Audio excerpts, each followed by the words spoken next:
देहरादून में डिजिटल कुंभ कराने को लेकर अब कवायद तेज हो गई है। जहां धामी सरकार का भव्य दिव्य कुंभ पर फोकस है, जहां मुख्यमंत्री ने केंद्रीय मंत्री से आग्रह किया है। बड़ी खबर, बड़ी जानकारी देहरादून से बता रहे हैं, जहां उत्तराखंड में डिजिटल कुंभ कराने की कवायद लगातार तेज है। धामी सरकार का भव्य और दिव्य कुंभ का फोकस लगातार जारी है। जहां मुख्यमंत्री ने केंद्रीय मंत्री से आग्रह किया है। ज्यादा जानकारी के साथ सोनू सिंह लगातार बने हुए हैं। सोनू, देखिए, इससे पहले डिजिटल कुंभ की अगर बात आती है तो सबसे बड़ा उदाहरण है उत्तर प्रदेश में हुआ जो कुंभ था, जो कि महाकुंभ हुआ था। ऐसे में उत्तराखंड में क्या उसके कुछ आइडियाज को अडेप्ट किया जाएगा या अपने स्तर से कोई नया जो है नवाचार करने का प्रयास सरकार कर रही है? और देखिए विनय, दोनों ही स्तर पर सरकार प्रयास कर रही है। सरकार इन दोनों के साथ साथ एक और प्रयास कर रही है कि उत्तराखंड राज्य गठन से लेकर अभी तक के जो भी कुंभ और अर्ध कुंभ आयोजित हुए, उनमें जो अधिकारी और कर्मचारियों की ड्यूटी लगाई गई है, उनके जो अनुभव रहे हैं, उस अनुभव के आधार पर भी सरकार आने वाले इस कुंभ के आयोजन को सफल आयोजन के रूप में आयोजित करने के प्रयास कर रही है। आपने उत्तर प्रदेश के कुंभ का जिक्र किया। उत्तर प्रदेश के कुंभ के अलावा जहां जहां पर जब जब पहले कुंभ लगे हैं, उन स्थानों का भी आंकलन करने के लिए एक टीम का गठन किया जा रहा है और सरकार अपने स्तर से भी प्रयास कर रही है। और ये भी प्रयास किए जा रहे हैं कि पुलिस प्रशासन या अन्य जो प्रशासनिक अधिकारी हैं, वो जो भीड़ का प्रबंधन तंत्र है, उसमें भी तकनीक का उपयोग किया जाए। एक और केंद्र से धनराशि के लिए आग्रह किया जा रहा है। कुछ समय पहले केंद्र सरकार ने 500 करोड़ रुपए की धनराशि वितरित भी की है।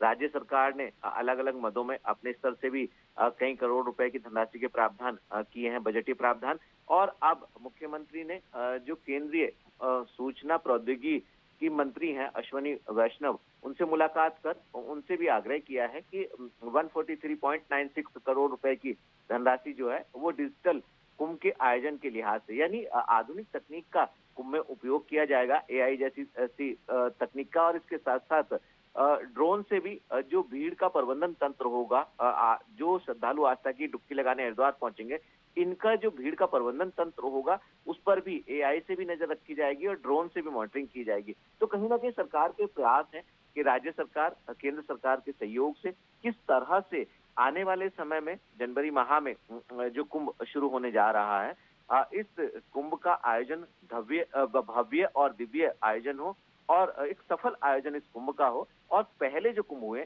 उनके अनुभव के आधार पर भी एक रणनीति तैयार की जा रही है विनय। सोनू, देखिए, जब यूपी के कुंभ, प्रयागराज कुंभ की हम बात करते हैं तो वहाँ एआई बेस्ड कैमरों से चाहे काउंटिंग करनी हो, जितने लोग आ रहे हैं, भीड़ मैनेजमेंट जहाँ ज़्यादा कंजेशन हो रहा था उसको लेकर भी जो है नवाचार काफ़ी किए गए थे।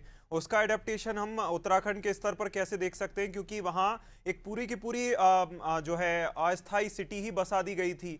तो ऐसे में क्या ऐसे प्रयास हैं जो उत्तराखंड के काम आ सकते हैं?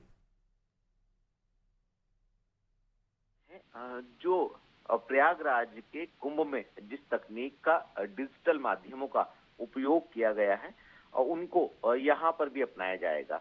इसके लिए टीम का गठन किया जा रहा है। जल्द ही टीम जो है उत्तर प्रदेश के जो सीनियर अधिकारी हैं, उनके साथ संवाद स्थापित करेगी, उनसे समन्वय के साथ साथ उनके साथ बैठक होगी और जो व्यवस्था उन्होंने अपनाई, भीड़ के जो श्रद्धालु हैं, उनके जो भीड़ का जो प्रबंधन तंत्र है, उसके मैनेजमेंट के लिए किस तरह से राज्य सरकार की रणनीति होगी, इसको अपनाया जाएगा। इसके साथ साथ और क्या नवाचार राज्य सरकार के अपने स्तर से हो सकते हैं। और बिल्कुल, कहीं ना कहीं केंद्रीय मंत्री से जब बातचीत की गई, केंद्र को भी लूप में रखा जा रहा है, तो ये देखना होगा कि सरकार अपनी तरफ से क्या नए प्रयास करती है। सोनू, बने रहेगा हमारे साथ, आपका फिर रुख करेंगे।